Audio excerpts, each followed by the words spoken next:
Pasado na ang mga hakbanging pangseguridad kaugnay ng inaasahang pagdalo ni Janet Lim Napoles sa pagdinig ng Senado sa Port bukas.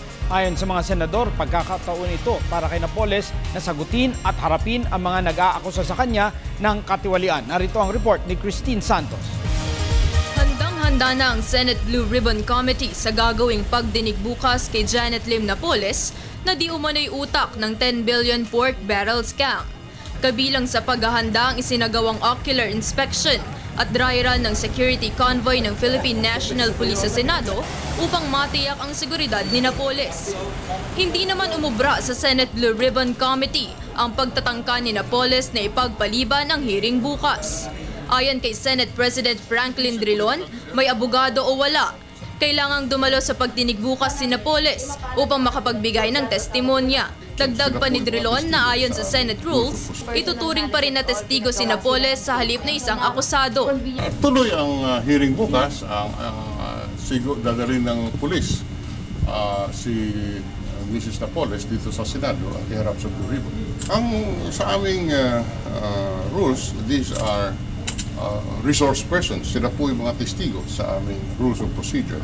Samantala, naniniwala naman si Senator Francis Chis Escudero na may si Napoles na maghanap at kumuha ng abogado. Idiniin din ng senador na hindi dahilan ang walang abogado para hindi umattend sa hearing. Aside from the fact na kaya naman niyang kumuha ng abogado, may panahon pa naman siya talaga para kumuha ng abogado. At kung wala man, tama ang ginawa ng Blue Ribbon Committee na may pina-standby ng mga PAO.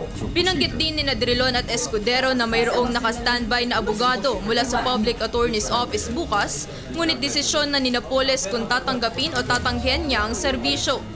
Samantala sa kawalan ng abogado, maaari umanong i-invoke ni Napoles ang right to remain silent. Ngunit ayon kay Escudero, itinatala ng Senado kung ilang beses niya ito gagamitin.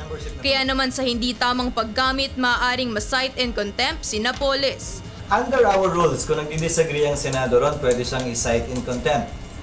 Kanya nga lang, dapat tingnan din ng Senado yun dahil dati na siyang nakakulong sa Santa Rosa.